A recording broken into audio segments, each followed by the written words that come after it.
자, 오늘 함께 은혜 나누실 말씀입니다. 누가복음 15장 1절에서 3절 또 11절에서 32절까지 있는 말씀입니다. 제가 가진 성경책으로는 신약성경 121페이지에 있습니다. 누가복음 15장 1절부터 3절 그리고 11절부터 32절까지 있는 말씀입니다.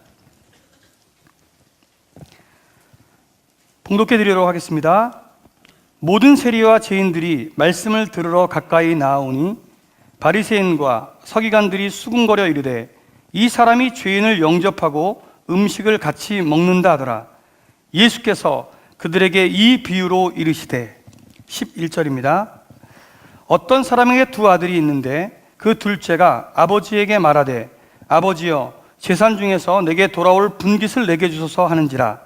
아버지가 그 살림을 각각 나눠 주었더니 그 후 며칠이 안 되어 둘째 아들이 재물을 다 모아가지고 먼 나라에 가 거기서 허랑방탕하여 그 재산을 낭비하더니 다 없앤 후 그 나라에 크게 흉년이 들어 그가 비로소 궁핍한지라. 가서 그 나라 백성 중 한 사람에게 붙여 사니 그가 그를 들로 보내어 돼지를 치게 하였는데 그가 돼지 먹는 쥐염 열매로 배를 채우고자 하되 주는 자가 없는지라. 이에 스스로 돌이켜 이르되 내 아버지에게는 양식이 풍족한 품꾼이 얼마나 많은가. 나는 여기서 줄여 죽는구나. 내가 일어나 아버지께 가서 이르기를 아버지 내가 하늘과 아버지께 죄를 지었사오니 지금부터는 아버지의 아들이라 일컬음을 감당하지 못하겠나이다. 나를 품꾼의 하나로 보소서 하리라 하고 이에 일어나서 아버지께로 돌아가니라. 아직도 거리가 먼데 아버지가 그를 보고 측은히 여겨 달려가 목을 안고 입을 맞추니 아들이 이르되 아버지 내가 하늘과 아버지께 죄를 지었사오니 지금부터는 아버지의 아들이라 일컬음을 감당하지 못하겠나이다 하나 아버지는 종들에게 이르되 제일 좋은 옷을 내어다가 입히고 손에 가락지를 끼우고 발에 신을 신기라. 그리고 살찐 송아지를 끌어다가 잡으라. 우리가 먹고 즐기자. 이 내 아들은 죽었다가 다시 살아났으며 내가 잃었다가 다시 얻었노라 하니 그들이 즐거워하더라. 맏아들은 밭에 있다가 돌아와 집에 가까이 왔을 때에 풍악과 춤추는 소리를 듣고 한 종을 불러 이 무슨 일인가 물은데 대답하되 당신의 동생이 돌아왔음에 당신의 아버지가 건강한 그를 다시 맞아들이게 됨으로 인하여 살찐 송아지를 잡았나이다 하니 그가 노하여 들어가고자 하지 아니하거늘 아버지가 나와서 권한대 아버지께 대답하여 이르되 내가 여러 해 아버지를 섬겨 명을 어김이 없거늘 내게는 염소 새끼라도 주어 나와 내 벗으로 즐기게 하신 일이 없더니 아버지의 살림을 창녀들과 함께 삼켜버린 이 아들이 돌아오매 이를 위하여 살찐 송아지를 잡으셨나이다. 아버지가 이르되 예 너는 항상 나와 함께 있으니 내 것이다 내 것이로되 이 내 동생은 죽었다가 살아났으며 내가 잃었다가 얻었기로 우리가 즐거워하고 기뻐하는 것이 마땅하다 하니라. 아멘. Great is the love God displays for us, love that soars beyond the starry heavens, reaches to the depths of the seas.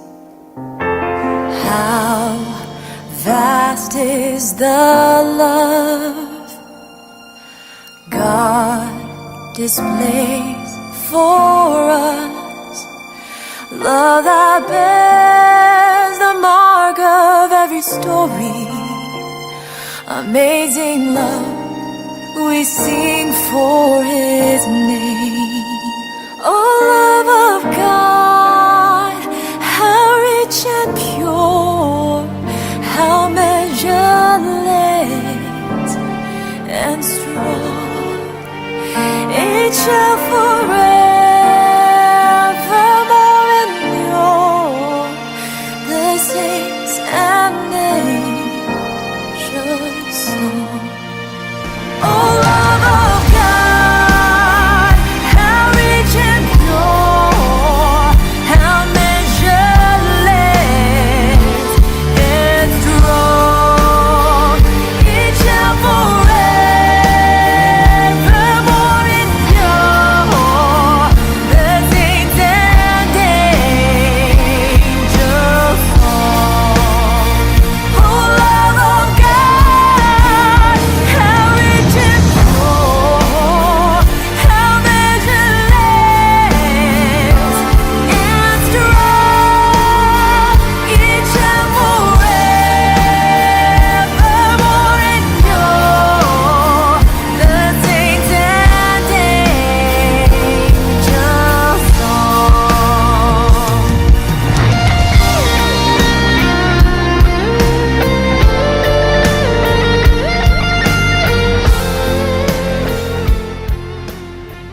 오늘도 하나님께서는 아주 특별한 방법으로 우리에게 말씀하시기를 원하십니다.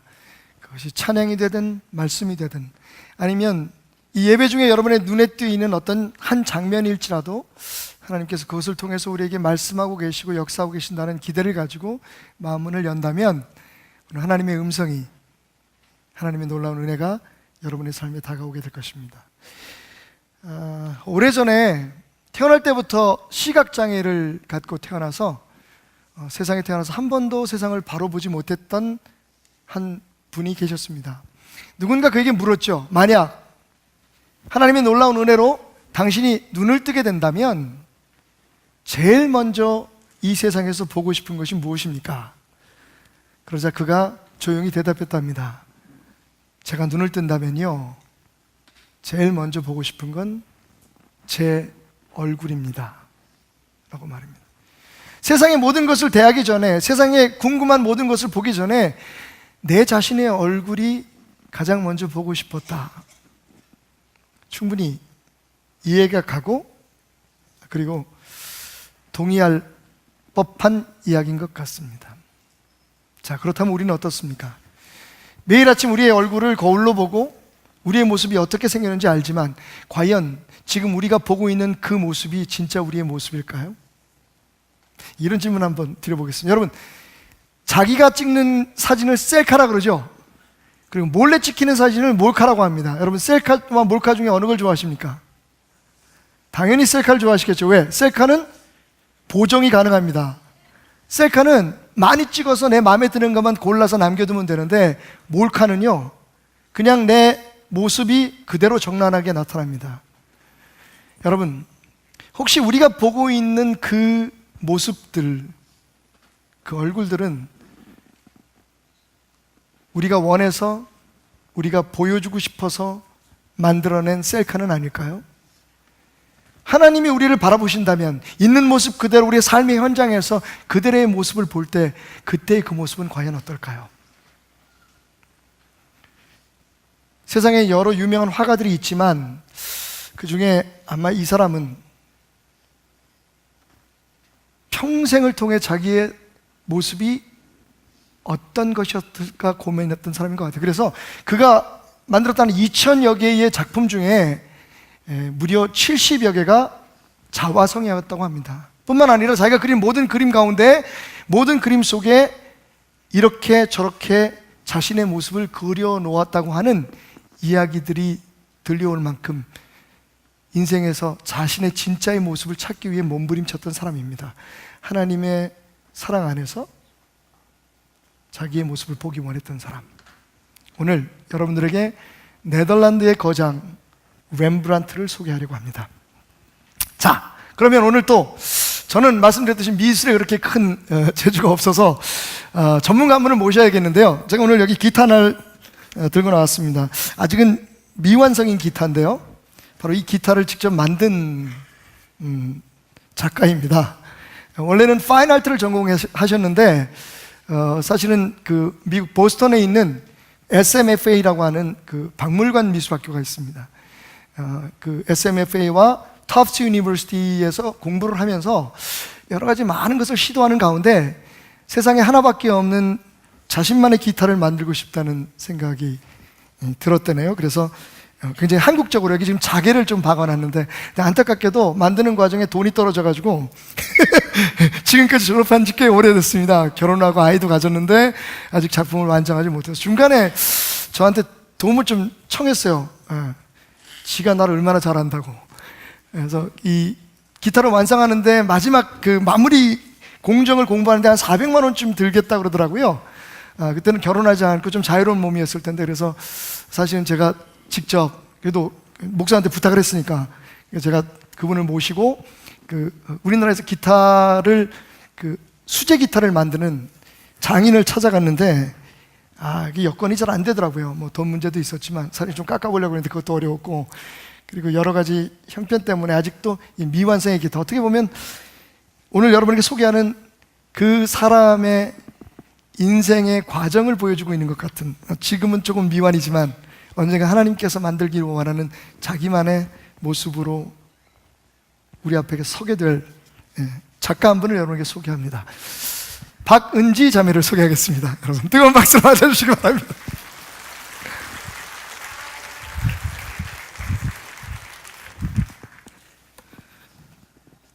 이제 내가 좀 이상하게 설명했나? 괜찮아? 오케이, 땡큐. 예, 박은지 자매입니다. 지금 소개해드려요. 다시 한번 여러분 박수로 환영해 주시고요. 예, 자리에 앉으실까요? 자, 마이크.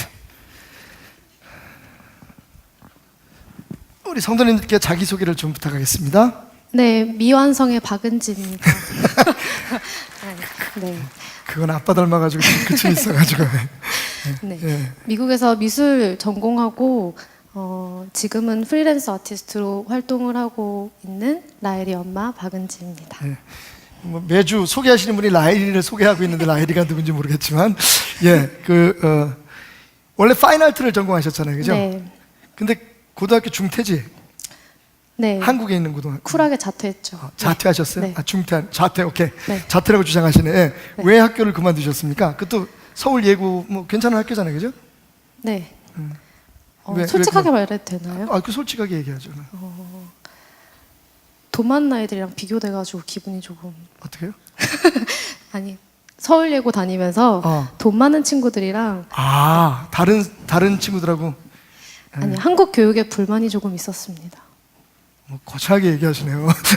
어쨌든 힘들어서 그만두셨죠. 힘들었어요. 예, 근데 하나님께서 미국으로 길을 열어주셔가지고 미국에서 네. 이제 고등학교 네. 예, 공부하고 그리고 보스턴에서 학교를 졸업하고 네. 예, 그리고 보스턴에서 괜찮은 놈 만나가지고 지금 결혼을 해서 가정을 네. 이루셨고 네. 예, 어휴, 예, 공부하러 보내놨더니 어쨌든 예, 그건 뭐 우리 가정 문제니까 넘어가도록 하고 미술 공부할 때 제일 어려운 게 뭐였어요? 아무래도 네. 돈이죠. 계속해서 돈 얘기만. 아, 여러분 죄송합니다. 계속 돈. 예, 네, 돈이. 농담이고요. 예. 학비 문제. 예, 학비 문제 물론 어려웠지만 아버지가 별로 안 도와줬나 보죠? 그 아버지 누구야 그거? 오케이. 네. 오케이. 그래서 예, 또 돈 때문에 좀 어려웠는데 예, 네. 그래도 잘 맞췄잖아요, 그죠? 그렇죠. 이제 실질적으로 다른 게 가장 힘들게 했는데요. 네. 이제 졸업하면서 졸업 작품을 준비하는 과정에서 제가 의도한 대로 교수님들이 제 그림들을 바라봐주지 않아서 굉장히 어려웠던 점이 있었습니다. 어떤 면에서 교수님들과 생각이 달랐나요? 이전에 제가 쭉 외로움이라는 주제로 그림을 그리다가 이사야 43장 21절을 묵상하는 가운데 영감을 주셔가지고 네, 정말 그 글자 그대로 노래하고 찬양하는 걸로 뿐만이 아니라 우리가 일상생활에서도 주님을 경배할 수 있는 방법이 있다라는 지혜를 얻어서 이제 일반인들의 생활을 그림 그리기 시작했습니다. 그러니까 이제 그 은지자매에게 있어서는 그림이 하나님을 찬양하는 방법이었군요. 그렇죠. 네. 아, 예. 그랬는데 네. 그림에 워낙에 여백이 많다 보니 이제 교수님들은 네가 여태까지 그려왔던 대로 외로움이 담겨 있을 뿐 네가 주장하는 하나님은 이 공간에 존재하지 않는다라고 부정을 하더라고요. 아, 그러니까 이렇게 그 그림이 여백이 많았군요. 네. 그러니까 그 여백을 교수님들은 이해를 못한 거예요, 그죠? 네, 저는 이제 그 공간마저 하나님이 이미 채워주시고 계시다라고 생각을 하고 있었는데 그거를 인정해주지 않았습니다. 그 외로움을 표현할 때나 하나님 앞에서 있는 나의 모습을 표현할 때는 항상 나는 혼자인데 그런데 다르잖아요, 그죠? 그렇죠. 그 외로움은 나 혼자만이라는 생각이었고 네. 그다음에 그 후에 주님을 만난 후에 이사야 43장 21절 말씀을 담을 때는 하나님 앞에서 충만해진 나를 그렸는데 네. 그 빈 공간을 그냥 공간으로 본 거군요. 네. 그래서 졸업할 때 어려움은 없었어요? 조금 왜 그냥 쉽게 타협하고 일단 졸업한 다음에 다시 그리면 되잖아. 그래도 작가로서의 자존심? 그리고 신앙인으로서의 아, 자존심. 신앙인으로서의 자존심이 있었기 때문에 굽힐 수 없었습니다. 예. 사실 우리가 하나님을 찬양하고 예배한다는 건 각자의 방식이 있을 것 같아요, 그죠? 그렇죠. 예, 그러니까 우리가 어떤 행위를 하든지 나를 채우신 하나님, 그 하나님을 이야기할 수 있는 것이라면 그게 다 찬양이고 예배가 되겠다라는 생각을 오늘 또 딸을 통해서 배웁니다. 감사하고요. 자, 그러면 본격적으로 우리 렘브란트 얘기 좀 합시다. 네. 렘브란트는 어떤 사람인가요? 네, 렘브란트의 풀네임은 사실 굉장히 깁니다. 네. 렘브란트 하르메스 존 판 레인까지인데요. 우리가 렘브란트로 기억을 하고 있는 이유는 네. 지난주에 다뤘던 미켈란젤로처럼 세례명을 쓰고 있기 때문입니다. 미켈란젤로도 그럼 세례명이군요. 네, 네. 아, 그러니까 렘브란트도 세례명인데 네. 자기의 본명보다는 세례명으로 사람들이 기억하기를 네. 원했다. 근데 렘브란트도 신앙인으로서의 자존심이었다고 그럼 보시면 처음부터 그렇게 예수를 잘 믿었네. 제가 알기로는 안 그런 걸로 알고 있는데. 일단 어머니는 카톨릭 신자셨고요. 캐톨릭 신자였어요. 네, 그래서 믿음 생활을 하긴 아예 했는데. 안 한 거는 아니었던 네. 걸로 추정됩니다. 그런데 그의 삶이 그렇게 처음부터 신실하진 않았었잖아요. 그죠? 그렇죠. 그 부분을 좀 설명해 주시겠어요? 네. 그래서 렘브란트는 이제 네덜란드가 렘브란트의 나라라고 불릴 정도로 네덜란드의 굉장히 대표적인 화가인데요. 네. 더 대표적인 거는 렘브란트의 수많은 자화상들이었습니다. 네. 그래서 자화상에 대해서 얘기를 조금 예, 하고 예, 가면 예, 좋을 예, 것 같습니다. 자, 그러면 렘브란트의 자화상을 하나 보겠습니다. 그 70개의 작품 중에 렘브란트 자화상 하나 좀 띄워주시고요. 예. 오늘은 기계적으로 여러 가지 문제가 좀 많은 것 같습니다. 여러분 양해해 주시기 부탁을 드리고. 예. 자, 자화상이 여기 하나 떴습니다. 예. 이 그림은 지금 렘브란트와 렘브란트의 첫 번째 부인인 사스키아가 함께하고 있는 자화상입니다. 그러니까 이 남자가 렘브란트고 네. 좀 깬다 근데 좀 제가 음흉하죠? 좀 앞에 그림을 보고 얘기하시면 될 것 네. 같아요. 제가 생각할 때는 렘브란트가 이름도 멋있고 그래가지고 좀 잘생기는 줄 알았더니 보니까 굉장히 눈도 음탕해 보이고 저게 지금 술집인가요? 손에 들고 있는 게 지금 술잔이죠? 네, 맞습니다. 예. 설명을 좀 부탁드리겠습니다. 이 그림의 배경은 술집이고요. 네네. 지금 렘브란트의 와이프인 사스키아를 술집 여자로. 술집 여자로 표현함으로써 이렇게 본인의 음탕한 생활을 이렇게 표현을 하고 있는 자화상이라고 보시면 좋을 것 같습니다. 그렇군요. 그러니까 이 그림으로 렘브란트가 젊은 시절, 소위 말하면 잘 나갔던 시절에 어떻게 살았는지 우리가 볼 수가 있어요. 네, 렘브란트 가정은 본래는 굉장히 평범한 가정이었는데요. 네. 이제 초상화를 그리면서 굉장한 돈을 이렇게 벌어들이고 또 부유한 와이프를 만남으로써 이제 장인어른의 돈으로 이제 즐기기 시작했습니다. 그건 그냥 네. 넘어갑시다. 네. 장인어른이 돈이 많았군요. 예. 네, 네. 그래서 이제 부자였었는데 네. 그러다 보니까 그 삶이 굉장히 그 방탕하고 네. 예. 좀 아까 그림이 보여주는 것처럼 네. 그런 삶을 살았군요. 네, 그래서 지금 렘브란트가 보시면 옆구리에 칼을 차고 있습니다. 그 긴 칼이 네. 렘브란트의 신분 상승을 의미하는 거라고 예. 보시면 좋을 것 같습니다. 여기 지금 이 칼이 보이는데 이 칼이 평범한 칼이 아니고 굉장히 그 부유하고 네. 지위 높은 사람이 찾는 그런 칼을 지금 그려놓고 있죠, 그죠? 네. 예. 자, 제가 알기로는 근데 이 그림에 다른 이름이 있다는 얘기를 들었어요. 예, 이 그림의 또 다른 이름은 네. 네, 사스키아와 함께 있는 탕자의 분장을 한 렘브란트 자화상입니다. 아, 그러니까 원래 이 그림 자체의 탕자, 여기 본인이 지금 탕자인 거예요, 네, 그죠? 본인 스스로를 탕자로 비유를 하고 있습니다. 아, 그렇군요. 자, 그래서 오늘 우리가 함께 공부하기를 원하는 그림이 있는데 그 그림이 바로 자, 이제 돌아온 탕자예요. 예. 아까 그 그림하고 좀 연결이 되는군요. 예. 이 이야기를 좀 해주십시오. 네, 조금 더 얘기를 전 그림을 하자면 네네. 이전 그림은 아까 말씀하신 대로 이렇게 부유했던 네. 렘브란트의 삶을 그리고 있다면 네. 돌아온 탕자, 그러니까 탕자의 귀향이라는 그림은 렘브란트가 이렇게 죽는 같은 해에 이제 유작으로 그려진 그림입니다. 그러니까 이게 유작이라고, 그러니까 마지막 네, 마지막 작품으로 마지막 그려진 작품이군요. 예. 그림. 네. 그래서 이 그림을 예. 네, 이 그림을 보시면 지금 저희가 앞에 보고 얘기하시면 제가 여기서 설명할게요. 얼굴이 예뻐서. 예. 자, 네. 예. 이 그림을 보시면 네, 이 그림의 이제 네. 세부적인 부분을 이야기를 예, 하고 예. 하겠습니다. 보시면 그림의 주인공인 탕자와 탕자의 아버지가 있습니다. 네네. 그래서 탕자와 탕자의 아버지가 이제 렘브란트가 주로 사용했던 빛과 어둠을 사용한 기법으로 강조가 되어 있는데요. 아버지 얼굴이 굉장히 환하게 비춰져 있군요. 네, 예, 네. 예. 그래서 탕자를 먼저 보시면 지금 뒤통수가 보이시죠? 네네네. 그래서 머리가 굉장히 매끈합니다. 민머리. 네. 머리를 깎은 거죠, 이게? 네, 머리가 깎여진 겁니다. 그 당시에 이제 머리를 깎았다라는 의미는 이제 죄인 혹은 노예라는 의미를 가지고 있습니다. 예, 예. 네. 그래서 그리고 또한 이게 되게 허름한 옷, 예, 허름한 옷, 여기 찢겨진 구멍이 뚫려 옷들과 있고, 예. 네, 그리고 보시면 탕자의 왼쪽 발은 신발이 벗겨져 있고 네. 오른쪽 신발은 굉장히 해져 있습니다. 네. 그래서 이제 탕자가 얼마나 힘든 삶을 살았는지를 보여주고 아, 그렇군요. 동시에 네. 지금 아버지에게 굉장히 태아처럼 안겨 있는 모습으로 전체적인 한번 모습을 볼까요? 예, 탕자의 모습을 보면 이게 그러니까 그 엄마의 뱃속에 그 태아의 모습으로 지금 아빠의 품에 안겨 있는 거군요. 네네. 그래서 이제 우리가 아버지에게 속해 있듯 하나님에게 속해 있다라는 것을 의미를 다른 말로 담고 얘기하면 있습니다. 그 태아가 엄마 뱃속에 있을 때는 엄마가 아니면 살 수 없듯이 네네.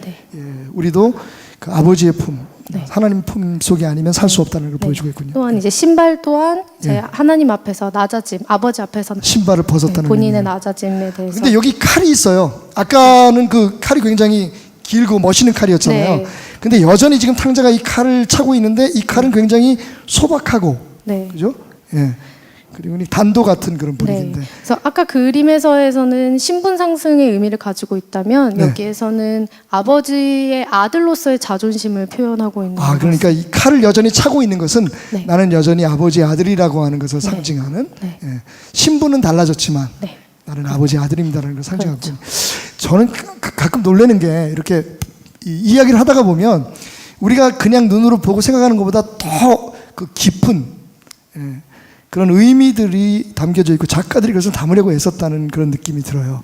아버지 얘기 좀 해볼까요? 아버지 얘기를. 네, 아버지의 얼굴부터 보시면 좋을 것 같습니다. 네. 이제 아버지의 얼굴을 보시면 이제 여기에는 자세히 표현은 되어 있지 않지만 코와 볼이 굉장히 상기되어 있습니다. 약간 좀 보여요. 이렇게 네. 붉게 돼 있는 표현, 네. 그죠? 예. 그리고 아버지의 눈은 감겨져 있지요. 그렇네요. 아버지의 눈이 감겨져 있군요. 네. 이게 근데 아버지 그냥 감겨진 것 같지 않고요. 네. 뭔가 마치 무슨 장애가 있는 것처럼, 그죠? 네. 그래서 이 표정으로서 우리가 유추할 수 있는 것은 네. 아버지가 아들을 기다리면서 얼마나 많이 힘들었고 슬퍼했고 울었는지. 그러니까 우리가 표현을 말하는 보여주고 것처럼 그 박태남 목사가 은지를 키우면서 눈이 문드러졌듯이, 그죠? 네, 그렇게 딱 그렇게. 그게 이해가 너무 쉽다, 그죠? 네, 그래서 눈이 먼 상태를 렘브란트가 표현을 했습니다. 예. 네. 또한 이 그림의 가장 특징적인 부분은 네. 이 돌아온 탕자의 아버지의 손이라고 보시면 좋을 것 같습니다. 손이요. 네. 예. 손을 봐주시면 오른손과 왼손이 느낌이 굉장히 다릅니다. 느껴지십니까? 예. 저는 느낄 것 같아요. 왜냐면 이 손끝을 보니까 네. 여기는 좀 문득한 마치 내가 왜 웃냐면 아빠 손 닮았죠? 제 손 닮았어요. 그리고 이거는 엄마 손 닮고 네, 네. 약간 손이 가름하면서 네. 끝이 좀 이렇게 잘 정돈된 듯한 느낌. 네, 그죠? 정확하게 보셨습니다. 그래요? 네. 네. 그래서 이 아버지의 오른손은 이제 자애로운 어머니를 표현한 것입니다. 그러니까 하나님의 그 네, 모성을 네. 뜻하는 네, 거예요. 모성. 이제 용서해주고 포용해주는 너그러움을 표현하기 위해 부드러운 여자의 손을 그렸어요. 생각나는 게 그 어렸을 때 내 손은 약손이다. 아픈데 이렇게 어루만져 주던 엄마의 손. 그 똥배 고쳐주는 그 약손이요. 똥배. 네, 예. 네. 방송 용어는 아니고요. 예. 그리고 오른손은 네, 왼손이죠. 왼손. 예. 네, 아버지의 왼손은 이제 강하게 이렇게 붙들어 주시는 보호해주고 안아주는. 네, 보호해주는 그러니까 아버지의 하나님의 손을 부성을 나타내는 거. 네, 야, 이거 손에도 그런 게 있었네요. 네. 예. 또 이 그림에 다른 점 중에 하나가 또 있죠? 네, 그래서 말씀 아까 읽으셨잖아요. 네네. 다른 등장인물들이 있습니다. 네. 누가 있죠? 일단은 큰형? 그렇죠. 네, 맏아들. 맏형이 있습니다. 맏아들. 이 그림에도 맏형이 있습니다. 누굴까요? 사실은 지금 잘 안 보이지만 여기 사람이 하나 있고요. 여기 하나 있고 여기 둘이 있는데 이 두 분은 여자인 것 같아요. 그러니까 여기는 아닌 것 같고 네. 이 두 사람 중에 하나인 것 같은데 여러분 두 사람 중에 어떤 사람이 그 이야기 속의 맏아들 같으십니까? 앉아 있는 사람이요? 서 있는 사람? 예. 앉아 있는 사람이라고 생각하시는 분 계세요? 예. 서 있는 분이라고 생각하시는 분? 예. 서 있는 분이 좀 많네. 네. 누구죠? 서 있는 사람이 맏형입니다. 아, 그렇군요. 어떤 면에서 그렇죠? 얼굴을 비교해 보시면 좀 더 쉬울 것 같습니다. 이제 아, 얼굴이 굉장히 닮았다는 점에서 유추가 가능하고요. 아버지 얼굴을 좀 많이 네. 닮았다. 그리고 아버지 곁에서 여전히 부유하게 지내고 있던 모습을 담고 그대로. 있습니다. 그리고 저는 이제 개인적으로 만약에 그렇다면 이 지팡이가 굉장히 상징적인 것 같아요. 왜냐하면 맏아들이 밖에서 양을 치다 들어왔잖아요. 네. 그런 걸 보면 이게 맏아들일 것이 맞다라고 하는 생각이 드네요. 네. 그죠? 그리고 표정 네. 굉장히 불만에 차 있어요. 네, 표정이 굉장히 퉁명스럽고 무뚝뚝한 표정을 짓고 있죠. 그래서 돌아온 탕자에 대한 동생에 대한 불만을 품고 있는 얼굴로. 우리 집 같으면 이게 은지고 그러면 이게 성산이네요. 아, 네, 넘어갑시다. 예. 맞아요. 제가 돈을 좀 더 썼죠. 그렇게 또 결론. 아, 네. 은지야 너 돈 얘기 너무 많이 해 지금 교회 성도. 예, 자 넘어가겠습니다. 예. 자 그러면 이 형이 지금 되게 불만스러운 모습을 보고 있다. 네, 그래서 서 있는 사람이 맏형이라면 그러면 옆에 있는 그래 이 사람은 누굴까요? 네, 사람은 누굴까요? 옆집 김씨? 박 씨. 박세리. 네, 세리입니다. 이거 웃어야 되는데 여러분 박세리라고요. 안돼. 오케이 넘어갑시다. 우리만 웃고 말아. 우리 연습하고 하는데 그거 그지? 네. 박세리 씨입니다 이분이. 누가복음 15장 1절에 나오는 골프 선수. 이게. 네, 그 세리와 제인의 세리입니다. 세리. 네, 그럼 뭔가 특이한 점 없으십니까? 이 사람한테요. 네. 손이 지금 가슴을 치고 있나요? 네, 지금 세리가 가슴을 치고 있습니다. 그러니까 이 모습을 보면서 자기 가슴을 치면서 회개하는군요. 네. 이게 세리의 모습이다. 야. 그러니까 우리가 그냥 이렇게 보는 그림 안에 이 작가의 의도, 또 이제 나가서 신앙 고백, 네. 그걸 보면 참 이렇게 은혜가 되는 것 같습니다. 또 혹시 해주실 말씀이 네, 있으면? 아까 목사님이 언급하셨듯이 네. 이제 렘브란트는 본인 자신을 그림에게 투영시키기도 했는데요. 네. 이 그림에서는 누가 렘브란트일까요? 질문입니다. 여기 이 나오는 등장인물 중에서 누가 렘브란트라고 생각하십니까? 일단은 뭐 일반적으로 생각할 때면 탕자가 아닐까요?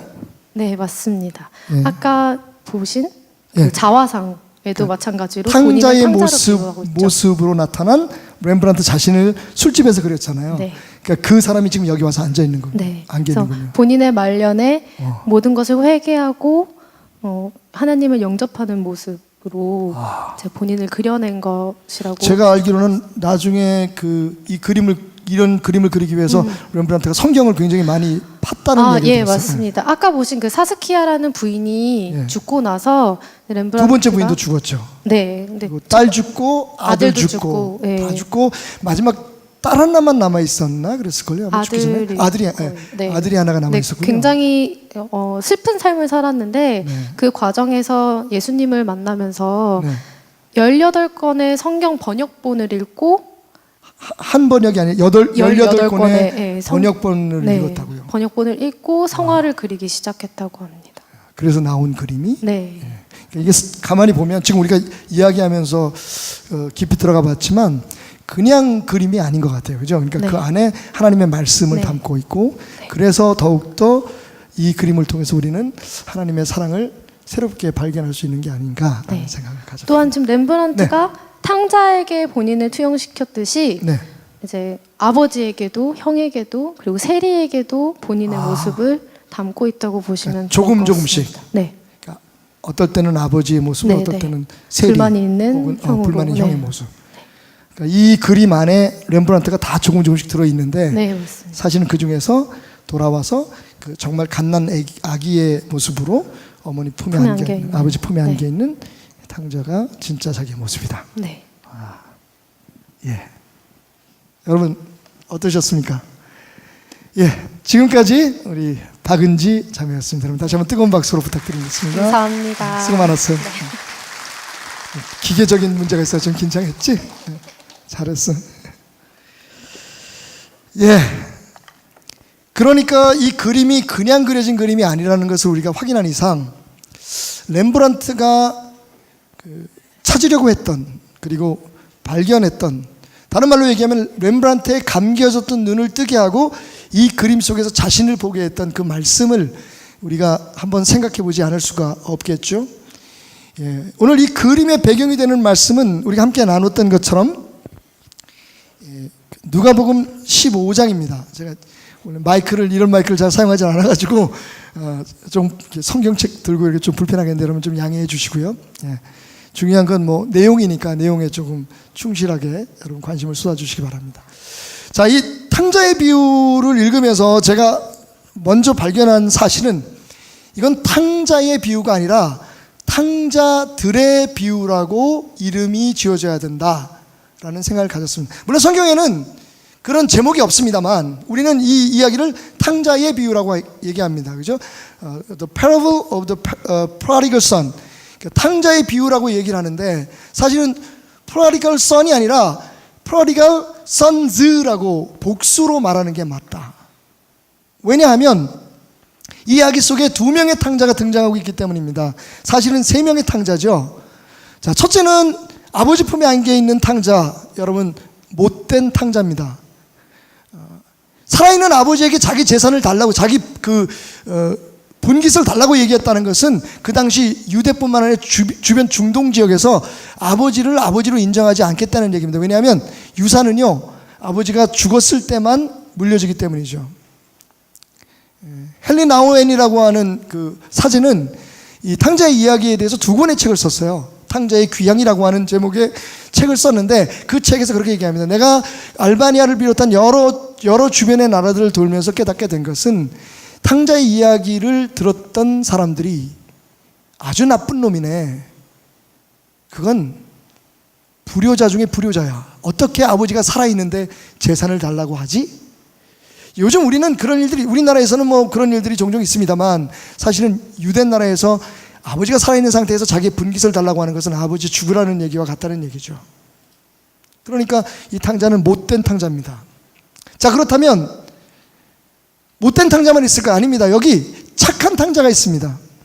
제가 착한 탕자라고 말씀드리는 이유는 뭐냐면 바로 이 형님이죠. 형님이 일터에서 돌아와가지고 자기 아들을, 동생을 위한 잔치가 베풀어진 걸 보면 뭐라고 얘기하냐면 아버지, 나는 아버지하고 함께 있었고 아버지가 시키는 대로 다 했는데 나와 내 친구들에게는 염소 새끼 하나, 여러분 굉장히 작은 거죠. 모든 짐승 중에서 염소가 제일 싼 거고 거기에다가 새끼예요. 염소 새끼 한 마리도, 쉽게 말하면 아무것도 나를 위해서는 아무것도 안 해주고서 왜 장녀들과 나가서 방탕을 하고 모든 재산을 팔고 아버지를 아버지라고 인정 안 했던 저놈을 위해서는 이런 잔치를 베풀어 줍니까? 라고 불평을 합니다.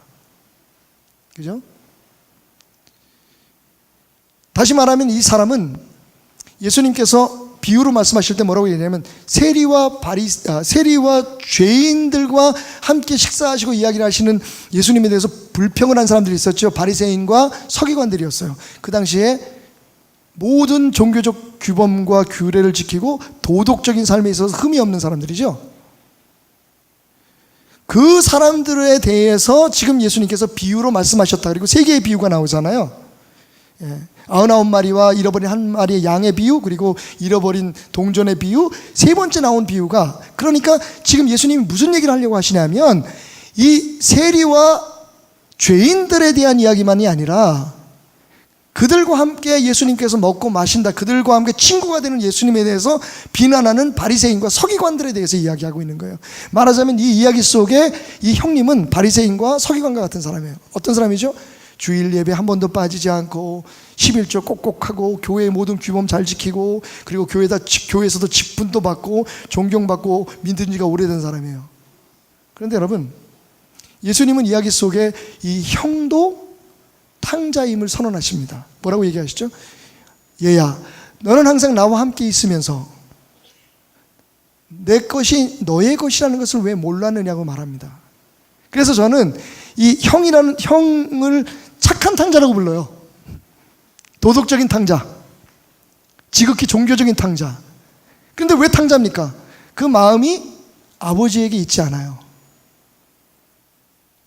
조금 여러분 놀라시겠지만 직설적으로 말씀드릴게요. 담도직입적으로 말씀드리면 작은 아들은 아버지의 재산을 탐내서 아버지가 왜 내 삶에 대해서 간섭을 해? 나는 내 그 재산을 가지고 내가 내 마음대로 쓸 거야. 떠났죠.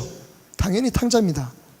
그런데 이 아들 또한 원래 이야기하고 있는 걸 보면 아버지보다 자기가 한 행위에 대해서 아버지로부터 받을 대접, 아버지의 재산에 더 관심이 많았다는 걸 알 수가 있어요.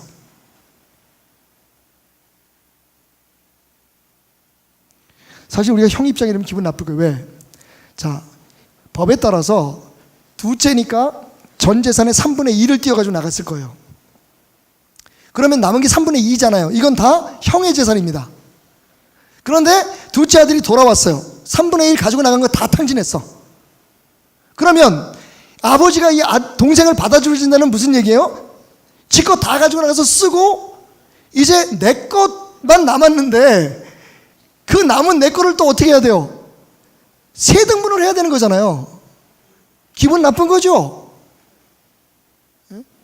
그것도 나는 도덕적으로 완벽하고 나는 아버지를 떠나지 않았고 항상 아버지 곁에서 아버지의 그런 시키는 일들을 잘 감당했는데 왜 나와 저 놈을 똑같이 대접하냐? 아니, 나보다 왜 저 아이를 위해서 더 큰 일을 하냐? 여러분 생각해 보십시오. 지금 아버지는 작은 돌아온 아들을 위해서 잔치 베풀어 주는 거예요. 제일 좋은 살찐 송아지를 잡고 금반지를 반지를 끼워주고 새 신발을 신겨줬다고 해도 그거는요, 여태까지 그 큰아들이 아버지 곁에서 누렸던 거에 비하면 아무것도 아닌 거죠.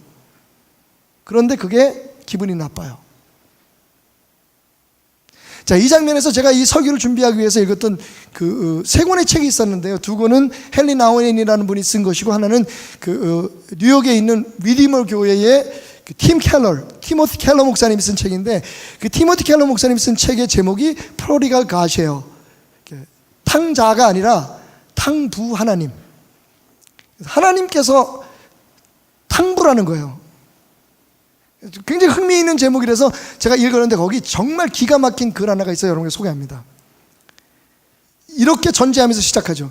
여러분들은 아마 제가 지금부터 할 이야기를 들으시면 깜짝 놀랄 겁니다. 충격적일 겁니다. 하지만 생각해 보십시오. 초대교회의 성도들에게 다른 신을 믿는, 다른 종교를 믿는 사람들이 와서 물었습니다.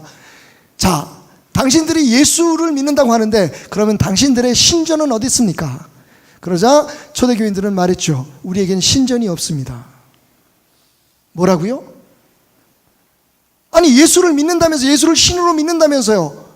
그런데 그 신을 섬기는 신전이 없다고요? 그러면 당신의 제사장은 어디 있습니까? 그러자 초대교인들은 말했습니다. 우리에게는 제사장이 없습니다. 우리 모두가 다 제사장입니다. 아니, 그런 종교가 어디 있어? 그렇다면 당신은 그 신에게 어떻게 제사를 드립니까? 그러자 초대교인들이 말했습니다. 우리는 제사를 드리지 않습니다. 그냥 그분과 함께 살아갈 뿐입니다. 그러자 종교인들이 말했습니다. 당신들은 그렇다면 종교가 아니군요. 아마 초대교인들은 이렇게 말했을 겁니다. 맞습니다. 우리는 예수와 함께 사는 삶을 누리는 사람들일 뿐입니다. 제가요, 큰 망치로 뒤통수를 맞은 것처럼 깜짝 놀랐습니다.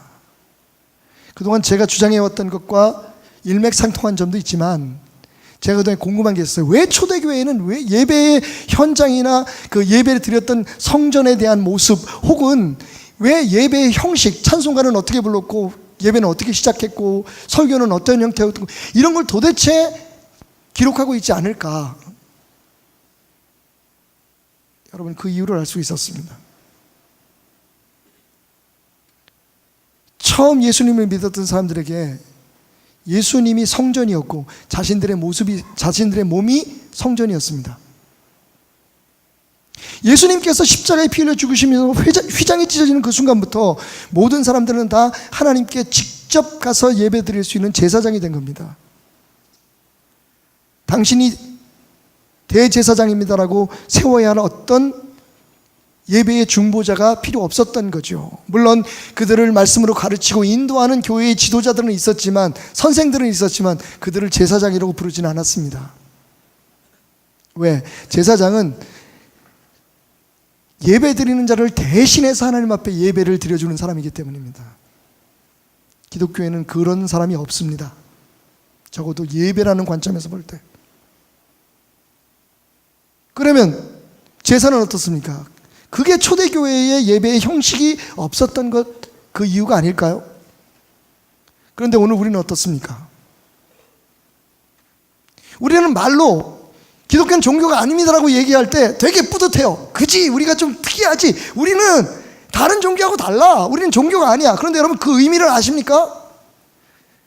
말은 그렇게 하는데 지금 이게 종교지 종교가 아니고 뭡니까? 큰아들처럼 이런 거예요. 나는 아버지를 위해서 이렇게 했고 저렇게 했고 이걸 열심히 했고 시키는 대로 이렇게 잘했으니까 아버지 당신은 내게 내가 원하는 것을 줘야 될 의무가 있습니다. 이게 종교입니다. 아버지는 이렇게 얘기합니다. 뭔 소리? 너 지금 나하고 함께 있었잖아. 내가 내 것이 다 네 것이었다 아들아. 이건 종교가 아닙니다. 이건 가정이고 이건 삶입니다. 이건 관계입니다. 기독교의 핵심은 하나님을 누리는 것입니다. 그런 의미에서 볼 때 이 두 아들의 행태는 달랐어요. 하나는 행동은 달랐어요. 하나는 아들은 떠났고 하나는 집에 남아 있었지만 둘 다 아버지의 마음을 이해했다고 볼 수 없습니다. 그래서 저는 이 이야기는 탕자들의 비유가 돼야 맞다. 지금도 이 세상에는 두 종류의 탕자가 있습니다. 우리가 정죄하고 욕하는 정말 하나님과 관계없는 삶을 사는 어떤 사람들, 동성애자들이든지 간음하는 자들이든지 하나님을 부인하는 무신론자들이든지 아니면 심지어는 다른 종교를 믿는 사람들에 대해서 우리는 그들은 못된 탕자들이라 규정할 수 있겠습니다. 그렇다면 우리는 누구입니까? 혹시 우리는 착한 탕자 아닐까요? 우리는 교회 나오고 예수를 믿으니까, 우리는 침례도 받았고 우리는 매번 성만찬에 참여할 수 있는 자격이 있으니까, 우리는 헌금도 하지, 성수주의를 하지, 목사님 잘 대접하지, 제사장을 잘 대접하지. 자, 그렇다면 우리같이 믿는 사람들은 당연히 우리가 기도하는 것에 대해서 보답을 받고 우리가 구하는 것을 하나님을 줘야 되지 않겠느냐. 여러분, 그게 탕자입니다. 왠지 아십니까? 우리는 이미 하나님의 자리에 앉아있기 때문입니다. 우리가 아버지예요. 내 생각대로 내 뜻대로 하나님은 그냥 해 주셔야 되는 분입니다. 왜? 내가 그만큼 희생했잖아. 내가 그렇게 법을 지켰잖아.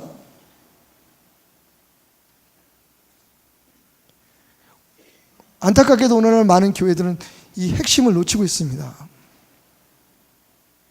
예수 사랑의 중심에 들어가지 못해서 자꾸만 교회를 종교화해 가고 있습니다. 제도를 만들고 법을 만들고. 여러분, 혹시 오해가 있을까 봐 제가 이렇게 정리할게요. 교회 혹은 교회에 있는 모든 직분들과 제도들, 심지어는 여기 서 있는 이 담임 목사는 여러분 비계입니다. 돼지 비계 말고요, 건물 지을 때 세우는 비계 있죠. 쉽게 표현할게요. 아시바 하고 오시죠. 여러분, 아시바는요 집을 짓기 위해서 필요한 보조 도구들입니다. 그런데 이거 튼튼해야 돼요. 그렇습니까? 안 그러면 떨어져요. 우리 김일복 집사님처럼. 왜 또 김일복이가 나와? 여러분, 훌륭한 집을 짓기 위해서 우리가 아시바를 튼튼하게 하는 것이지 아시바 자체가 목적일 수 없어요.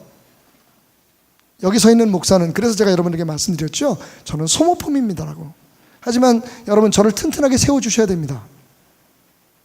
우리 교회 재직들도 마찬가지입니다. 천국 가면 장로가 있을까요? 권사가 있을까요? 집사가 있을까요? 재직회가 있을까요? 아, 있어요, 목사님. 보니까 요한계시록에 24 장로가 나옵니다. 여러분, 지난주에 그래서 수요일날 좀 나오시라는 거예요. 안 그러면 실시간으로 좀 설교 좀 들으세요. 잘 알고 믿어야 된단 말이에요. 거기서 장로들은 여기서 말하는 장로가 아닙니다. 모든 성도들을 뜻하는 거라고 제가 말씀드렸죠. 궁금하세요? 궁금하면 500원. 제가 지금 항상, 그러니까 이게 아쉬운 거예요. 여러분들은 그럴 거예요. 뭐 주일날 나와서 별거 아니네. 금요일 나왔으면 그게 그거네. 그런데 어떨 때는 진짜 그러다가 보니까 꼭 들어야 될 얘기를 못 듣고 제가 전하고 싶은 걸 못 전할 때가 있어. 그냥 그렇게 알아달라고요, 좀. 여러분, 이건 비계의 아시바의 마지막 몸부림입니다. 교회 모든 제도들과 교회 건물을 비롯한 모든 것들이 사실은요, 하나님의 나라, 우리 안에 하나님의 나라를, 하나님의 형상을 만들어가기 위해 필요한 도구일 뿐입니다. 그리고 하나님의 나라가 이루어지면 이 아시바는 거쳐질 겁니다. 담임 목사도, 어떤 목사도 존재하지 않습니다, 여러분. 그런데 이상하게 현대교회는 종교개혁 500년의 역사를 가지고 있음에도 불구하고 아시바를 황금으로 치장하고 아시바를 마치 진짜 영원히 존재할 본 건물인 것처럼 거기에 막 길을 쓰고 그거 가지고 싸우고 다투고. 여러분, 오늘 우리는 이 말씀 속에서 세리와 죄인뿐만 아니라 바리새인과 서기관이라고 하는 두 종류의 탕자를 봐야 합니다. 그리고 그 중에 혹시 내가 있지 않은지 생각해 봐야 합니다. 자, 그런데 또 저는 다시 팀 켈러 목사님처럼 저는 이 이야기는 탕부의 이야기다라고 이름을 붙여도 된다라고 생각합니다. 자, 이야기 속에서 탕부를 만나십시오. The prodigal father, prodigal God, prodigal son. 탕자는 있는데 탕부가 뭐지? 여러분, 여기서 prodigal이라는 말의 뜻은 낭비하다, 방탕하다. 또 다른 뜻으로 뭐냐면 풍부하다, 넉넉하다는 뜻을 가지고 있어요. 여러분, 넉넉하고 풍부해야지 낭비도 하죠. 없는 사람이 낭비를 못하죠. 그런데 여러분 보세요. 여기 아들들만 아버지의 재산을 탐하고 낭비한 게 아니라 여기 자기의 사랑을 낭비하시는 아버지가 있었다는 거예요. 우리가 봐야 될 게 바로 그겁니다. 생각해 보세요. 이 큰아들의 얘기처럼 그 아들 이미 자기가 쓸 거 다 가져갔어요. 그것도 아버지의 권위와 아버지의 존재 자체를 부인하고 떠난 그 아들에게 돌아왔다고 뭐 해줄 게 있어요. 큰아들도 마찬가지예요. 예? 아버지의 말을 좀 강하게 얘기하자면, 야, 안 쓴 네가 바보지. 내가 언제 안 줬어? 내가 언제 하지 말라 그랬니? 양은 네가 먹고 싶으면 잡아먹는 거고, 소를 잡아먹고 싶으면 2마리 10마리 잡아먹어도 내가 뭐라고 하니? 너는 내 아들이잖아. 내게 어차피 다 네 거잖아.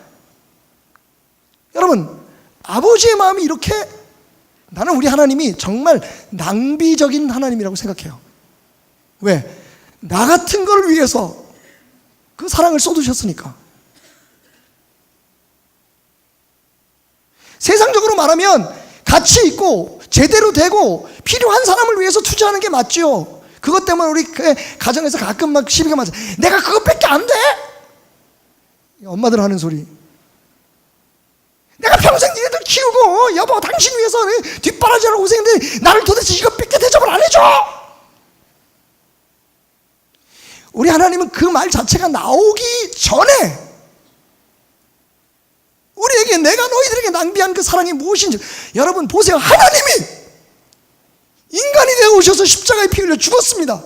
낭비입니다. 그것도 회개한 사람들을 위해서 죽은 게 아니라 회개하고 돌아올 탕자들을 위해서, 그리고 자신들이 진짜 좋은 종교인이고 좋은 하나님의 사람이라고 주장하면서 사실은 자기가 이미 하나님이 되어버린 그 탕자들을 위해서 예수님이 얻은 아무 조건도 없이 당신이 먼저 죽어주시고 기다리신 거예요. 저는 오늘 이야기를 위해서 뭘 생각했냐면요, 이 동생을 보십시오. 여러분, 동생이요, 돼지우리에서 아버지한테 돌아가서 얼마나 죄책감이 강하고 얼마나 미안했을까. 근데 그 길밖에 없어요. 아까 돌아온 탕자가 우리 박은지 자매가 얘기한 것처럼 아버지 품에 안겨있는 모습이었다라고 얘기하잖아요. 태아의 모습이었다. 아버지 아니면 살 길이 없는 거예요. 그래서 돌아가기 위해서 어떻게 하냐면 이 돼지를 보고, 왜 돼지우리에서 연습을 합니다. 우리 가끔 사랑에 빠지면 그러잖아요. 오늘 그녀를 만난 첫 데이트야. 그녀한테 가서 뭐라고 얘기할까? 예?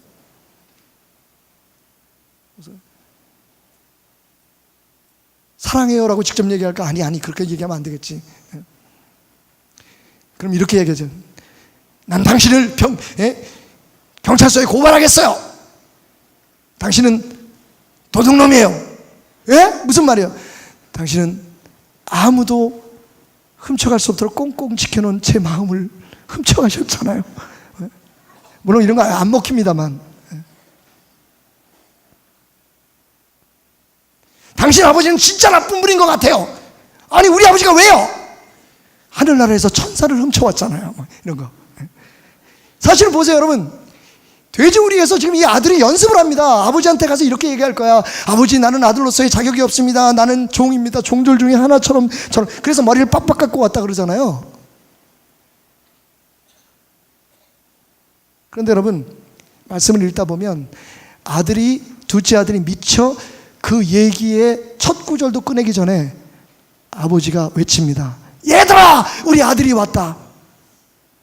눈이 문드러지도록 그를 기다렸던 아버지가 달려가서 아들을 안았다 그랬잖아요. 그러니까 아들이 준비한 라인을, 자기의 대사를 얘기하기도 전에 아버지가 먼저 얘기합니다. 얘들아, 송아지 잡아라. 가장 좋은 옷 가지고 나와라.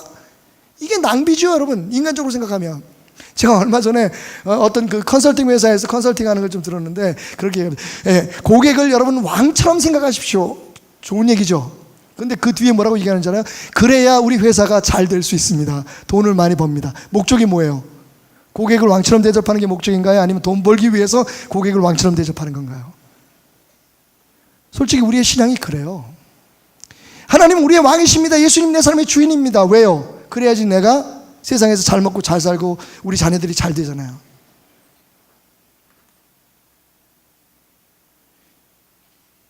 여지를 안 줘요. 그 아버지는 여지를 안 줘요. 야, 내가 와서 너를 기다리고 있었다는 거 아닙니까?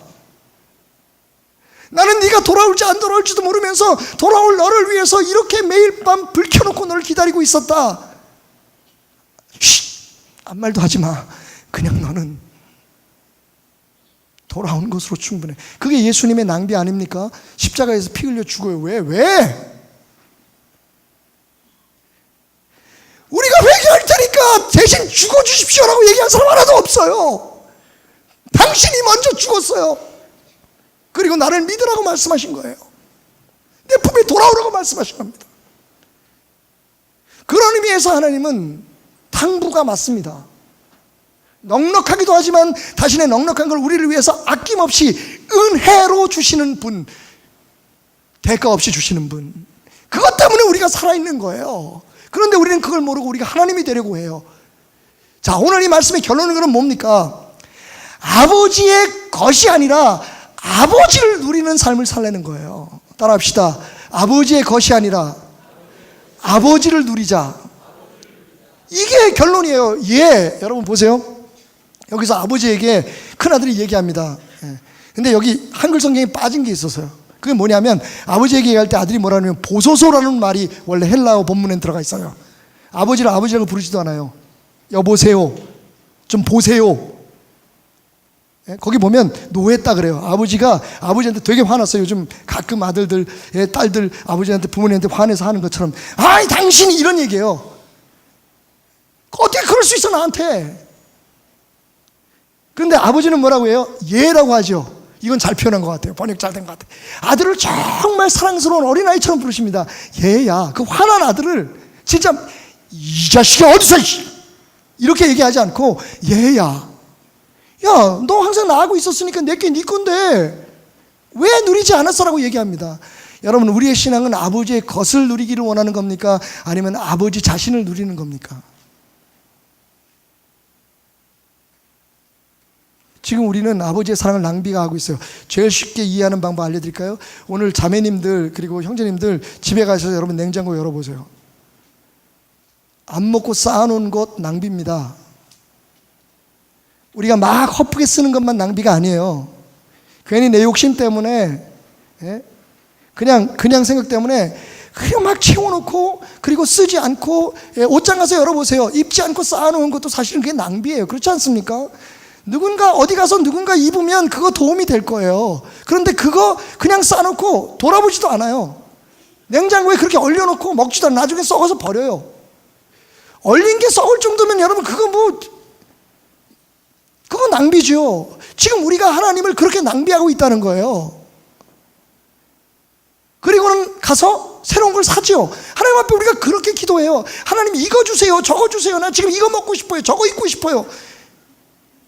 이미 하나님의 나라에 가득한 보화가 있는데, 하나님이 우리의 보화인데, 하나님이 우리와 함께 하시는데, 나를 누려라고 말씀하시는 하나님 앞에 우리는 아니요, 하나님 돈 주세요, 하나님 복 주세요, 하나님 것 주세요라고 얘기를 하고 있다는 거죠. 그게 다 탕자들의 태도인 거죠. 아버지 재산, 내 재산 주시오라고 나왔던 못된 탕자나, 교회 열심히 나오고 자기 딴에는 열심히 하나님을 믿는다고 하면서도 사실은 하나님이 아니라 하나님이 주시는 복에만 관심이 있는 사람들, 사실은 그 중간 어디에 또 제3의 인물이 있을 수가 있을 것 같아요, 이런 사람들. 그런데 메시지는 분명합니다. 우리의 신앙을 점검해 보십시다. 하나님 우리를 정말 대가 없이 사랑해 주셨어요. 그런데 우리는 그분 앞에 내가 이렇게 했으니까 적어 주십시오라고 거래를 요청한 지가 오래됐습니다. 그리고 안타깝게도 교회 지도자들은 그것이 신앙이라고 가르칩니다. 목사한테 잘해야, 교회가 시키는 대로 잘해야. 여러분, 하나님 앞에 잘해야 복을 받습니다. 하나님은 지금 몰카를 찍고 계십니다. 셀카 아무리 찍어야 소용없습니다, 여러분. 좋은 각도에서, 멋진 각도에서 사람이 알아주는 일들을 해야 그게 하나님 앞에 어떻게 받아들여지고 있는지에 대해서 심각하게 생각할 시점이 왔습니다. 제가 고민했어요. 이러면 목회가 안 되겠구나. 그렇잖아요, 여러분. 비계 아시바를 치장하고 잘해야지 되는데 저는 그걸 못해요. 그걸 안 하려고 결심을 했어요.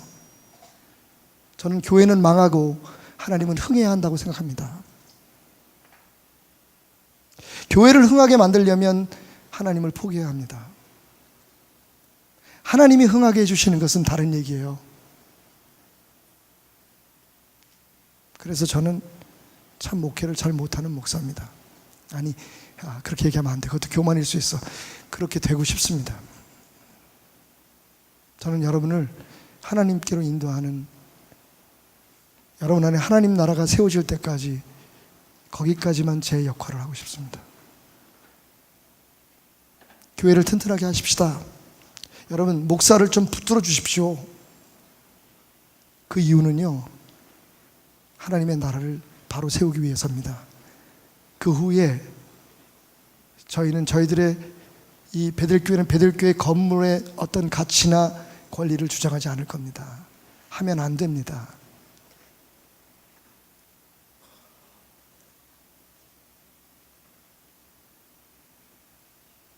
마지막으로 한 가지 그림을 보여드리면서 말씀 마치려고 합니다. 여러분 증명사진이십니다. 누군가 한 번쯤은 이런 시대가 있었습니다. 여러분, 처음 이 사진을 봤을 때 여러분의 부모, 여러분의 할머니, 할아버지들은 너무 행복했을 겁니다. 왜요? 이 아이가 대통령이 될 것 같아서요? 아니요. 그냥 그 아이가, 그 생명이 우리의 삶에 왔다는 그 자체 때문에. 여러분 알고 계십니까? 그게 하나님의 사랑입니다. 그런데 우리는 여기서부터 성형을 시작하기 시작합니다. 하나님에게 필요한 사람, 교회에 필요한 사람, 그러면 좋겠죠. 근데 정작 하나님이 사랑하는 건 여러분 조건이 아닙니다. 한 번도 여러분들에게 유명해지거나 훌륭해지라고 말씀한 적이 없습니다. 하나님의 뜻을 따라 여러분을 그렇게 만들어가고 계실 뿐이지요. 그것 때문에 하나님이 여러분을 더 사랑한다고요? 베델교회 그런 사람 헌금 많이 내고 유명한 사람을 하나님 더 좋아하신다고요? 그래서 아니요. 하나님은 여러분 존재 자체를 사랑하십니다. 하나님은 여러분이 가지고 있는 재산이나 여러분들이 교회를 위해서 충성할 가치를 보고 십자가에 그 아들을 죽이신 거 아닙니다. 여러분을 보고 죽었습니다. 늙으면 어떻고 젊으면 어떻고 돈 많으면 뭐하고 공부 많은 게 뭐 대단합니까? 이번에 국회의원 보니까 헌법재판소 소장 뽑는데 당신은 스펙이 좋지 않아서 이전에 있었던 헌법재판소 소장들에 비해서 스펙이 안 좋아서 자격이 없다고 얘기하는데 제가 가슴이 철렁했어요. 야, 대한민국의 국회의원 수준이 저거구나. 근데 그게 세상이에요? 앞으로 누가 헌법재판소 소장이 될지 모르겠습니다. 그 양 소장님의 스펙을 따라갈 사람이 세상에 없어요. 우리나라에. 그 사람보다 스펙이 좋아야지 소장 될 텐데, 아니면 동동하든지. 그게 세상입니다. 근데 왜 우리는 하나님의 나라를 동일하게 만들어 가려고 애를 쓰죠? 왜 자기를 주지 못하죠, 하나님 앞에? 그리고 하나님만을 사랑하는 것을 배우지 못하죠? 여러분, 저는 우리 딸이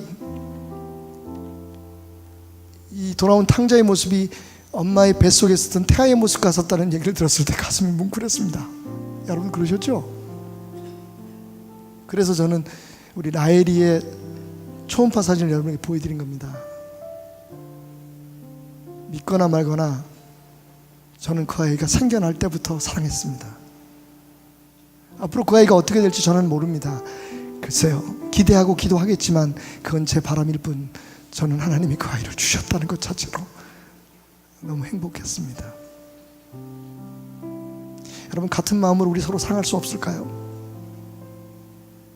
이 사람은 이래서 저 사람은 저래서 내게 필요해서 내 마음에 맞아서 내가 뭐 같이 할 만한 자격이 있어서 저 사람과 만나면 내가 좀 잘 될 것 같아서, 물론 세상을 살면서 그런 생각이 없이 살 수는 없겠지만, 여러분, 그냥 내 옆에 앉아있는 그 사람, 나와 함께 살아가는 그 사람이 하나님의 사람이라는 사실 하나로 감사할 수는 없을까요? 그리고 하나님을 그렇게 사랑하면 안 될까요?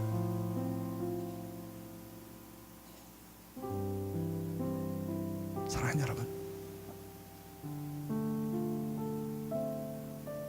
이제 눈을 뜨고 렘브란트가 봤던, 그가 그렸던 그 사랑을 한번 우리도 우리의 삶에 그려봅시다. 하나님, 나의 하나님이 되어주시고 나의 아버지가 되어주셔서 감사합니다. 기도하겠습니다.